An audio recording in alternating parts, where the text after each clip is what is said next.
Solo levelling season 3 जो हमें 2028 से पहले तो देखने को नहीं मिलेगा, लेकिन तुम्हें टेंशन लेने की जरूरत नहीं है क्योंकि मैं इसके सीजन 3 को बहुत ही अच्छे से डिटेल में कवर करने वाला हूं। जहां आज की वीडियो के अंदर हम 20 से 30 चैप्टर्स को कवर करने वाले हैं, जहां जिन्वू वर्सेस आर्किटेक्ट तक की बैटल हमें देखने को मिलेगी। तो काफी ज्यादा इंटरेस्टिंग बैटल होने वाली है और बहुत ही कमाल की चीजें तुम्हें देखने को मिलने वाली है। तो अगर तुम मिस नहीं करना चाहते हो तो एंड तक जरूर बने रहना और हाँ, चैनल को सब्सक्राइब जरूर कर लेना क्योंकि सोलो लेवलिंग और इसकी सीक्वल मानवा से रिलेटेड वीडियो तुम्हें सबसे पहले यहीं देखने को मिलने वाली है। तो चलो शुरू करते हैं। अब सीजन 3 की जो शुरुआत होती है वो हमें पोस्ट जेजू आइलैंड आर्क के बाद एक फ्यूनरल से देखने को मिलती है, जहां काफी सारे हंटर्स जो जेजू आइलैंड आर्क में मारे गए थे उन सभी को श्रद्धांजलि दी जाती है। तो जैसे ही फ्यूनरल खत्म होता है, जिन्वू वहां से जाने को लगता है, तभी एडम जो फ्यूनरल ब्यूरो ऑफ हंटर्स का एक सीनियर ऑफिसर होता है, बेसिकली वो उसके लिए एक एक्साइटिंग सा ऑफर लेके आता है जिसमें ऑब्वियसली हमारा जिन्वू इंटरेस्टेड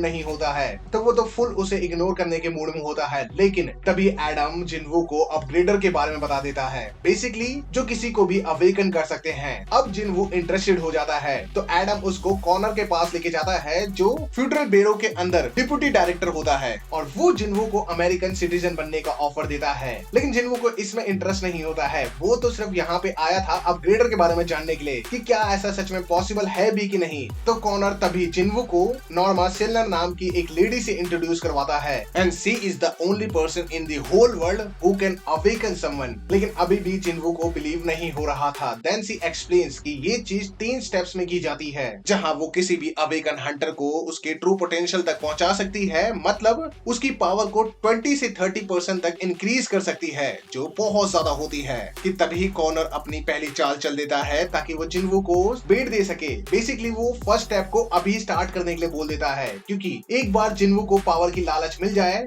तो वो डेफिनेटली अमेरिका आ ही जाएगा, क्योंकि पहले भी ऐसे काफी हंटर्स आ चुके हैं। लेकिन ये चीज उन्हीं के ऊपर भारी पड़ जाती है, क्योंकि जैसे ही नॉर्मा जिन्वू के हाथ पकड़ के स्टार्ट करती है, जिन्वू की लिमिटलेस पावर वो सेंस कर लेती है, जिससे वो बहुत ज्यादा डर जाती है, क्योंकि उसने इतनी ज्यादा डार्कनेस आज तक सेंस नहीं करी थी। विच मींस उसके इस रिस्पॉन्स से ये पता चल जाता है कि जिन्वू जो है वो नेशनल हंटर से भी बहुत ज्यादा पावरफुल है। तो कॉर्नर इस मीटिंग को यहीं रोक देता है और वो जिन्वू से प्रॉमिस करता है कि वो बाद में फॉलो अप करेंगे। वहीं जिन्वू अपने घर वापस जा रहा होता है कि तभी बीच रोड में उसको एक डंजन अपीयर होते हुए देखने को मिलता है, जो एक बी रैंक का गेट होता है। कि तभी गोगन ही का भी उसे कॉल आ जाता है और वो उससे रिक्वेस्ट करते हैं उस डंजन को क्लियर करने की, और ऑब्वियसली जिन्वू कहाँ ही मना करने वाला था। तो वो उस डंजन में तभी चला जाता है और उस डंजन को पलक झपकते ही क्लियर कर देता है। वैसे हाँ, जैसे ही वो उसके अंदर एंटर करता है, एक बार फिर से ये डंजन भी रेड गेट निकलता है। अब तो आदत सी हो चुकी है जिन्वू को भी। खैर, जब जिन्वू ने जेजू आइलैंड आर्क क्लियर करी थी तब वो ऑलरेडी लेवल 100 पे पहुंच चुका था। तो उसको एक ब्लैक की मिलती है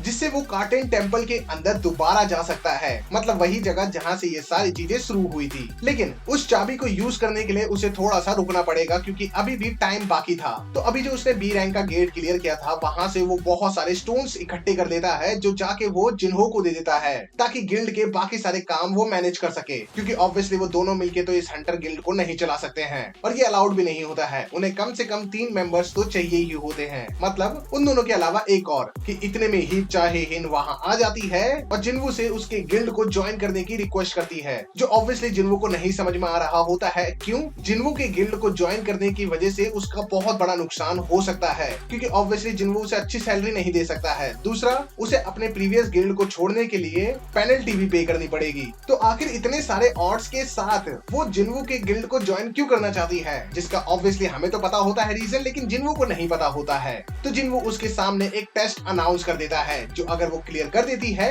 तो वो इस गिल्ड को ज्वाइन कर सकती है, जहां उसे जिन्वू की स्ट्रॉन्गेस्ट शैडो को हराना पड़ेगा। तो उसके लिए जिन्वू उसे क्लोजर लेके आता है और उसको शैडो एक्सट्रैक्शन की टेक्निक के चलते हंटर एसोसिएशन के जिम्नेजियम में ले जाता है, जहां उसकी फाइट होती है इग्रिस से। हाँ, मुझे पता है कि इग्रिस उसकी स्ट्रॉन्गेस्ट शैडो नहीं है, लेकिन जिन्वू उससे बेरू से नहीं लड़वा सकता है, क्योंकि अभी अभी वो बंदी उससे मरते हुए बची थी, तो ये उसको थोड़ा सा ट्रॉमेटाइज कर सकता है। लेकिन चाहे हिन तो बहुत ही आसानी से इग्रिस को डिफीट कर देती है, और वो बेरू के बारे में जानती ही थी, तो वो बेरू को समन करने के लिए बोलती है, क्योंकि उसने टीवी पे देख लिया था। तो बस, तो अब वो खुद ही बोल रही होती है, तो जिन्वू कैसे मना कर सकता था। तो वो बेरू को समन कर लेता है, जहां इन दोनों के बीच में बैटल शुरू हो जाती है। लेकिन इस बार जो डिफरेंस होता है वो जमीन आसमान का होता है। ऊपर से बेरू तो सीरियस भी नहीं होता है इस फाइट के लिए, क्योंकि ऑब्वियसली जिनवू ने उसे अटैक करने से मना कर रखा होता है। लेकिन वो बेरू के ऊपर इतने ज्यादा पावरफुल अटैक लॉन्च करती है कि बेरू सीरियस हो जाता है और अपने किलिंग इंटेंट के साथ उस पर अटैक करने वाला ही होता है। लेकिन जिनवू इस फाइट को यहीं रोक देता है और चाहे हिन इतना ज्यादा सीरियस क्यों है उसके गिल्ड को ज्वाइन करने के लिए, जिनवू उससे डायरेक्टली पूछ लेता है कि आर यू इंटरेस्टेड इन मी, और चाहे हिन हाँ भी बोल देती है, जिसके लिए ऑब्वियसली वो बाद में बहुत ही ज्यादा रिग्रेट करती है। लेकिन दूसरी तरफ जो हमारा कॉनोर था वो यूएसए वापस चला जाता है और फेडरल हंटर्स के एसोसिएशन हेड को मींस डेविड को सब कुछ बता देता है। बेसिकली ये जो एसोसिएशन है वो नेशनल हंटर से डील करती है, जहां डेविड का प्लान ए तो चौपट हो चुका है, लेकिन डेविड बहुत ज्यादा समझदार था, उसके पास पहले से ही प्लान बी था जो था कामिस। बेसिकली जो सबसे पहले यूएसए के अंदर एस रैंक का ब्रेकआउट हुआ था उसके अंदर जो मॉन्स्टर था वो इन्होंने अभी तक संभाल के रखा होता है, जिसकी पावर वही हंटर्स ले सकता है जो एक एस रैंक का मेज हंटर होगा, जो इन्हें लगता है जिनवू हो सकता है। इसलिए वो जिनवू को यूएसए बुलाना चाहते थे। खैर जिनवू अपने घर चला जाता है और अपनी बहन को अपने हंटर गिल्ड का नाम भी बताता है जो होता है सोलो प्लेयर गिल्ड, जो ऑब्वियसली बहुत अच्छा नाम नहीं था, जिसके ऊपर जिन्हो भी मना करता है और जिन्हा भी मना करती है। लेकिन जिन्हा उसे एक बहुत ही अच्छा नाम भी सजेस्ट करती है जो होता है आहजिन। बेसिकली आ का मतलब होता है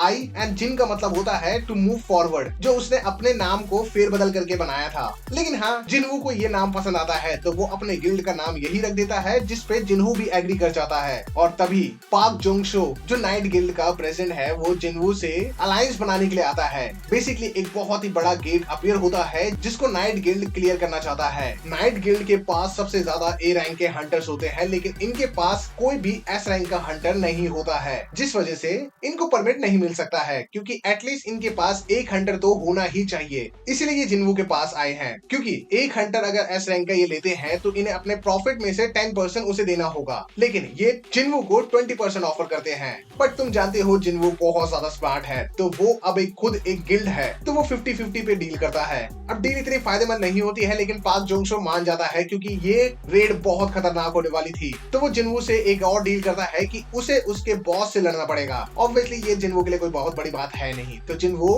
एग्री कर जाता है। तो रेड जो है वो अगले ही दिन स्टार्ट होनी थी, और जैसे ही जिन्वू उस रेड में चला जाता है उसी सेम टाइम के अंदर जिन्हा के स्कूल के अंदर एक डंजन गेट अपीयर हो जाता है, जिसके अंदर से काफी सारे हाई ऑक्स मॉन्स्टर्स बाहर आ जाते हैं जो स्टूडेंट्स पे अटैक करना शुरू कर देते हैं। तो उन्हें एक लड़की से काफी पावरफुल माना सेंस करने को मिल रहा होता है, तो वो उस पे अटैक करने जाते हैं, लेकिन वहां जिन्वू की शैडोज अपीयर हो जाती हैं, क्योंकि वो लड़की और कोई नहीं जिन्हा ही होती है, जिसको प्रोटेक्ट करने के लिए जिन्वू ने अपनी शैडोज छोड़ रखी थी। तो जिन्वू की वो शैडोज हाई ऑक्स मॉन्स्टर को डिफीट कर देती हैं, जिसके बाद उन हाई ऑक्स का बॉस ग्रॉक्टर वहां आ जाता है ताकि इनको डिफीट कर सके। अब जब ये बैटल कर रहे होते हैं ये चीज जिन्वू सेंस कर लेता है, और ऑब्वियसली वो अपनी बहन को खतरे में नहीं डाल सकता था, तो वो उस रेड को छोड़ के तुरंत यहाँ आने की कोशिश करता है। लेकिन वो शैडो एक्सट्रैक्शन यूज नहीं कर सकता है, क्योंकि उसने इस रेड पे आने के लिए शुरुआत में यूज कर ली थी। अब 3 घंटे से पहले वो इस चीज को दोबारा यूज नहीं कर सकता है। अब वो अपनी रिस्पॉन्सिबिलिटी बेरू को देके चला जाता है, क्योंकि ऑब्वियसली बेरू बहुत पावरफुल है, तो ये उसके लिए कोई बड़ी बात है नहीं। बस सिर्फ एक ही रूल होता है कि सभी ह्यूमंस को प्रोटेक्ट करना है और बाकी सभी डीमंस को डिफीट करना है। साथ ही वो उसे कुछ एंट सोल्जर्स भी देता है और खुद काइजल को समन करके उस पे सवार होकर तेजी से स्कूल की तरफ बढ़ने लग जाता है। वहीं ग्रॉक्टर हमारी शैडोज को डिफीट कर देता है और वो जिन्हा को सेंस कर लेता है कि यही रीजन है जिसकी वजह से शैडोज अपीयर हुई हैं। तो वो उसको पकड़ लेता है और उसे खत्म ही करने वाला होता है कि तभी उसको आसमान में से एक बहुत ही पावरफुल बीइंग उसकी तरफ आते हुए देखने को मिलती है, जिसकी वजह से वो जिन्हा को छोड़ देता है कि तभी जिन्हू वहां आ जाता है। और वो सबसे पहले तो जिन्हा को गले लगाता है, क्योंकि ऑब्वियसली वो बहुत ज्यादा डर चुकी थी। तो ग्रॉक्टर उससे पूछता है कि ये शैडोज, तो ये जो बीइंग्स थे ये तुम्हारे ही थे। लेकिन जिन्हू बहुत ज्यादा गुस्से में होता है और वो उसे चुप रहने की धमकी दे देता है, क्योंकि उसकी बहन पहली प्रायोरिटी होती है। जिसके जस्ट बाद ही वो जितने भी स्टूडेंट्स वहां मौजूद होते हैं वो सबको सेफली बाहर निकलवा देता है, और उसके बाद ग्रॉक्टर को सिर्फ एक ही हिट में खत्म कर देता है। लेकिन हाँ, कुछ बच्चों के अलावा जिन्हों ने बहुतों को बचा लिया होता है, जिसके लिए गोगन ही उसे पर्सनली शुक्रिया भी बोलता है, और वो उससे रिक्वेस्ट करता है कि वो कोरिया को छोड़ के ना जाए, क्योंकि रिसेंटली ही चाइना, रशिया, यूएसए जैसे पावरफुल कंट्री जिन्वू से कांटेक्ट करने की कोशिश करते हैं। तो अब ये गोगन ही के हाथ में नहीं है कि वो जिन्वू को रोक सके, लेकिन जिन्वू के रुकने के लिए जिन्वू जो चाहता है वो उसे देने की पूरी कोशिश करेगा, क्योंकि अगर जिन्वू गया तो कोरिया का बहुत बड़ा नुकसान होगा, क्योंकि ऑलरेडी कुछ हंटर्स मर चुके हैं और कुछ पहले ही छोड़ के जा चुके हैं। तो जिन्वू अपनी सिर्फ इकलौती डिमांड रखता है कि उसे किसी भी रैंक के गेट के अंदर अकेले जाने की परमिशन मिल जाए, क्योंकि ऑब्वियसली ये रूल बनाया गया था ताकि हंटर्स को प्रोटेक्ट किया जा सके। लेकिन ऑब्वियसली हम बात कर रहे हैं जिन्वू की, और ये बात गोगन ही भी जानता था, तो वो उस बात पे एग्री कर जाता है और उसे ट्रस्ट दिलाता है कि वो अगली मीटिंग के अंदर इस चीज को पास करने की पूरी कोशिश करेगा। वहीं दूसरी तरफ डंजन में हमें एक बॉस अपीयर होते हुए देखने को मिला था, जो इससे पहले चाइना के अंदर अपीयर हुआ था, जो इससे पहले चाइना के डंजन ब्रेकआउट के बाद देखने को मिला था, जहां वहां जिसे चाइना के नेशनल हंटर ने डिफीट किया था। तो इस मॉन्स्टर को देखने के बाद तो सारे हंटर्स बहुत ज्यादा डर जाते हैं, लेकिन बेरू इसे सिर्फ सिंगल हिट के साथ डिफीट कर देता है और ये रेड को क्लियर कर देता है। और इसी बीच जिन्हो भी खाली नहीं बैठा था, वो अपने गिल्ड के लिए एक और मेंबर को सिलेक्ट कर लेता है जो उसी की कजन होती है,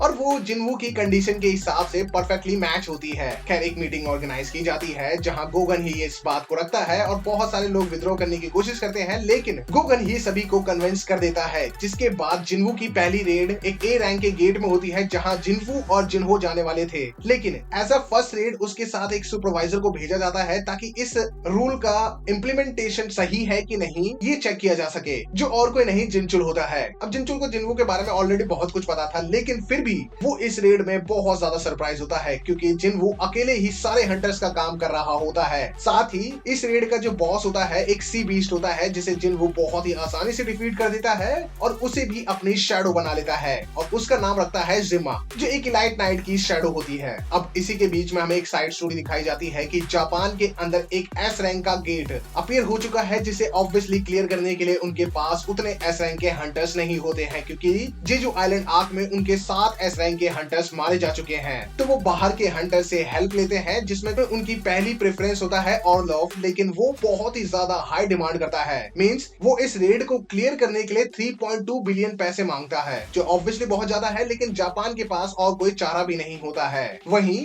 जापान की हंटर एसोसिएशन का जो चेयरमैन होता है वो कोरिया आता है ताकि गोगन ही से रिक्वेस्ट कर सके, और उसके लिए ऑब्वियसली वो बहुत पैसा भी देता है ताकि वो जिन्हो को हायर कर सके। लेकिन गोगन ही उसके सारे इरादे जानता था जो उसने जेजू आइलैंड आर्क के दौरान दिखाए थे। तो इस बार चीजें इतनी आसानी से नहीं होने वाली थी। वहीं जिन्हो के पास जो ब्लैक की थी उसका टाइम पूरा हो जाता है और वो वहां जाने के लिए तैयार भी हो जाता है, और जब वो वहां पहुंचता है तो उसे पता चलता है कि डंजन तो ऑलरेडी 3 दिन पहले अपीयर हो चुका है, जिसमें ऑलरेडी कुछ हंटर्स उसे क्लियर करने के लिए जा चुके हैं। तो जिन्हो बहुत तेजी से वहां जाता है ताकि उन हंटर्स को बचाया जा सके, क्योंकि ऑब्वियसली सिर्फ जिन्हो जानता है कि ये कार्टन टेंपल कितना ज्यादा खतरनाक हो सकता है। तो वो उन सभी हंटर्स को रिट्रीट करने के लिए मना लेता है और साथ ही हंटर एसोसिएशन को इन्फॉर्म करने के लिए भी बोल देता है, और खुद कार्टन टेंपल में एंटर कर जाता है। मींस फाइनली जिन्हो वहां वापस आ चुका है जहां से सारी चीजों की शुरुआत हुई थी, और अब उसे अपने सवालों के जवाब मिल सकते हैं। तो वो आर्किटेक्ट से पूछता है, जिसके ऊपर आर्किटेक्ट जो अपने हाथ में स्लैब लेके रखता है वो उसे तोड़ देता है और उसे वेलकम करता है। लेकिन सवालों के जवाब देने से पहले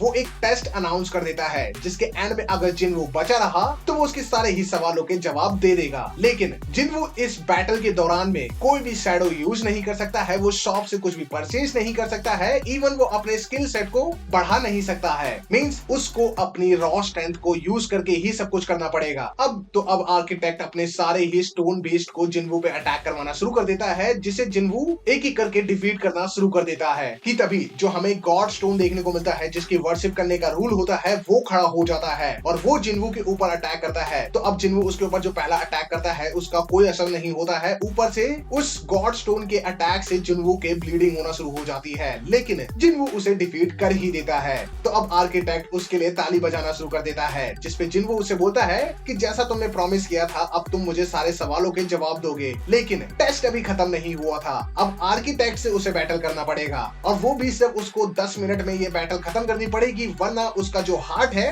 वो बीट करना बंद कर देगा। Now final battle between artifact and Jinho begins, जिसमें आर्टिफैक्ट जिन्हो को जोरदार पंच मारता है, जिससे जिन्हो सीधा दीवार पे जाके लगता है। लेकिन आर्टिफैक्ट अभी भी रुकने का नाम नहीं लेता है और वो बैक टू बैक पंचेस मारना शुरू कर देता है, जिससे जिन्हो अपनी एजिलिटी को यूज करके डॉज करने की पूरी कोशिश करता है, और साथ ही आर्टिफैक्ट पे एक जोरदार पंच मार के उसे पीछे पुश कर देता है, जो देख के आर्टिफैक्ट बहुत ज्यादा खुश होता है, क्योंकि उसे फाइनली कोई टक्कर देने वाला इंसान मिल चुका है जो उसने कभी इमेजिन भी नहीं किया था। तो वो उसकी तारीफ भी करता है कि जिन्हो उसकी इमेजिनेशन से बहुत ज्यादा स्ट्रॉन्ग हो चुका है। और तभी जिन्हो पूछता है कि उसने ये सिस्टम क्यों बनाया है, उसने जिन्हो को ही एज अ प्लेयर क्यों चुना था, जिसका जवाब ऑब्वियसली आर्टिफैक्ट अभी नहीं देता है, लेकिन हाँ, वो ये जरूर बता देता है कि वो जिन्वू को एज अ प्लेयर चुनने के लिए अगेंस्ट में था। बट हाँ, जब जिन्वू को एज अ प्लेयर चुना गया था उसके अंदर सारी ही इंफॉर्मेशन फीड कर दी गई थी। तो आर्टिफैक्ट सिर्फ एक सिस्टम का मॉडरेटर है जिसने ये सिस्टम को डिजाइन किया है। खैर, जिन्वू ज्यादा से ज्यादा कोशिश करता है कि वो आर्टिफैक्ट से एक डिस्टेंस बना के फाइट करे, क्योंकि क्लोज रेंज में वो उसे डिफीट नहीं कर सकता है। वो बहुत बड़े डिसएडवांटेज में होता है और साथ ही उसके पास टाइम भी बहुत कम होता है। तो जिन्वू अपनी कमांडर स्किल को एक्टिवेट कर लेता है, लेकिन उसका कोई असर नहीं होता है क्योंकि ये स्किल आर्टिफैक्ट भी यूज कर सकता था। कि तभी आर्टिफैक्ट अपने सारे अलग अलग तरह के वेपन्स लेके खड़ा हो जाता है, जो बहुत तगड़ा पैनल देखने को मिलता है जिसमें वो क्लोज रेंज में जाके अपनी पूरी फोर्स के साथ बैक टू बैक अटैक करता है, जिन्हें जिन्वू अपनी ऑब्जर्वेशन हाकी से डॉज कर देता है। हाँ, तुमने बिल्कुल सही सुना है,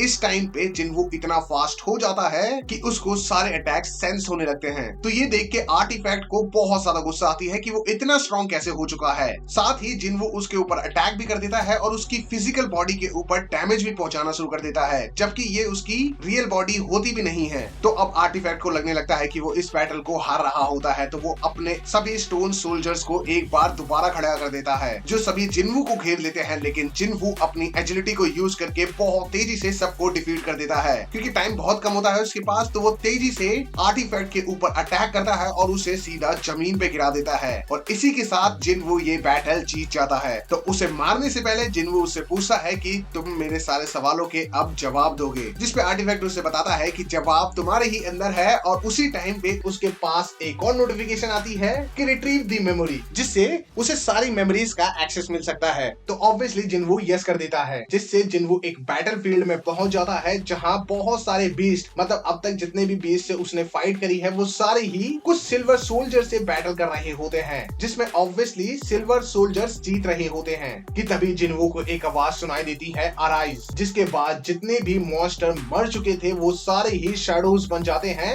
और जिन्वू को दिखाई देता है एक्चुअल शैडो मोनार्च। और उसने इतनी सारी शैडोज को समन कर रखा था जितनी शैडोज जिन्वू इमेजिन भी नहीं कर सकता था। तो अब बैटल है शैडो मोनार्च की शैडोज वर्सेस सिल्वर सोल्जर्स के बीच में। लेकिन और भी गेट्स अपीयर होते हैं जिसमें से और भी बीस्ट आने लगते हैं और वो शैडोज के ऊपर अटैक करना शुरू कर देते हैं, क्योंकि ये जो बैटल थी बीस्ट वर्सेस सिल्वर सोल्जर्स के बीच में थी। हमारा जो शैडो मोनार्च था वो एक तरह से इंटरनल कॉन्फ्लिक्ट का पार्ट था, तो दोनों ही उसके ऊपर अटैक कर रहे थे। लेकिन तो शैडो मोनार्च उस सिल्वर सोल्जर के बॉस को मारने ही वाला होता है कि जो शैडो मोनार्च की बॉडी होती है वो जिन्वू ने ले ली होती है, और ये चीज जिन्वू को पता भी नहीं लगती है। वहीं दूसरी तरफ कार्टेन टेम्पल के बाहर सारे एस रैंक के सोल्जर्स आ चुके थे जिन्वू की हेल्प करने के लिए। लेकिन जैसे ही वो टेम्पल के अंदर एंटर करते हैं, आर्किटेक्ट को देख के काफी ज्यादा सरप्राइज हो जाते हैं, क्योंकि काफी सारे स्टोन्स टूटे हुए वहां पड़े होते हैं और एक स्टोन मॉन्स्टर उनसे बात कर पा रहा था। तो उनके लिए तो ये बहुत ज्यादा शॉकिंग था। लेकिन आर्किटेक्ट अपने सभी स्टोन सोल्जर्स को दोबारा खड़ा कर देता है और सभी एस रैंक के हंटर्स पे अटैक करवा देता है,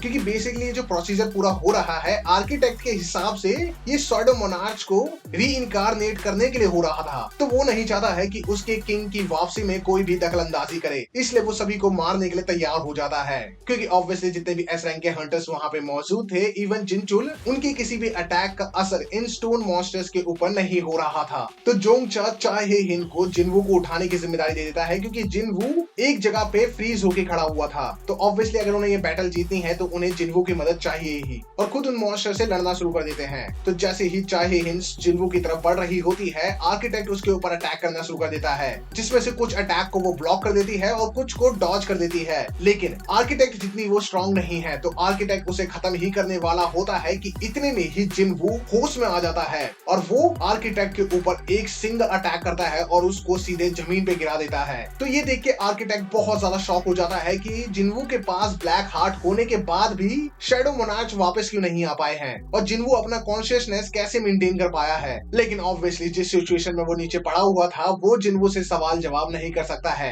बारी है जिन्वू की, तो वो उससे पूछता है कुछ सवाल, लेकिन आर्किटेक्ट भी लाइक कि अगर तुम मुझे मारोगे तो तुम भी मारे जाओगे क्योंकि तुम्हें मैंने ही बनाया है। तो जिन्वू भी लाइक जिस सिस्टम की तू बात कर रहा है मैं उसको बहुत पहले ही डेवर करने की तैयारी कर चुका हूँ, क्योंकि ऑब्वियसली जो सिस्टम था उसके अंदर बहुत सारे लूप होल्स थे जिसको जिन्वू बहुत पहले से जानता था। तो जिन्वू वो सारे लूप होल्स की वजह से सिस्टम को अपने हिसाब से यूज करना शुरू कर देता है और आर्किटेक्ट का उसके ऊपर से कंट्रोल हट जाता है। तो जिन्वू उससे काफी सारे सवाल पूछता है कि ये प्लेयर एक्चुअली में है क्या, जो उसने बैटल देखी उसका क्या मतलब था, लेकिन ऑब्वियसली उसे आंसर नहीं मिल पाते हैं। तो वो अपने एक अटैक से ही आर्किटेक्ट को खत्म कर देता है, क्योंकि ऑब्वियसली वो जानता था ये रियल आर्किटेक्ट नहीं है, जिसके साथ ये रेड क्लियर हो जाती है। लेकिन इस रेड के अंदर काफी सारी कैजुअलिटीज देखने को मिलती हैं, क्योंकि एक बार फिर से काफी सारे हंटर्स को मरना पड़ता है, जिसके लिए जिनवू जिनचुल से अपोलोजाइज करता है कि ये सब उसकी वजह से हुआ है, लेकिन जिनवू बेहोश हो जाता है। तो यहाँ देखो हमारा पार्ट 1 खत्म हो जाता है। इसके बाद जो पार्ट 2 होगा उसके अंदर यूएसए का स्ट्रॉन्गेस्ट गिल्ड यानी कि थॉमस एंड्रे, जिसके बल के ऊपर हवांग डोंग सो उछल रहा था, उसके साथ बैटल होती है जिनवू की। तो वो पूरी बैटल को हम पार्ट 2 के अंदर कवर करेंगे और कोशिश करेंगे कि सीजन 2 पार्ट 2 के अंदर खत्म हो जाए, क्योंकि ऑब्वियसली वीडियो बहुत लंबी हो चुकी है। तो इस वीडियो में हम चैप्टर 132 तक कवर कर चुके हैं, जिसके बाद की स्टोरी हम पार्ट 2 में कवर करेंगे। तो अगर तुम उस वीडियो को मिस नहीं करना चाहते हो तो चैनल को सब्सक्राइब करके बेल नोटिफिकेशन को ऑन करना बिल्कुल मत भूलना। और हाँ, सोलो लेवलिंग रैग्नारॉक के भी मैं ऑलरेडी 3 पार्ट कवर कर चुका हूँ, तो तुम उन्हें भी चेकआउट कर सकते हो, जिसकी ओरिजिन स्टोरी भी तुम्हें देखने को मिल जाएगी। बाकी मिलते हैं किसी और कमाल की वीडियो के साथ, तब तक के लिए जय Hind and thanks for watching.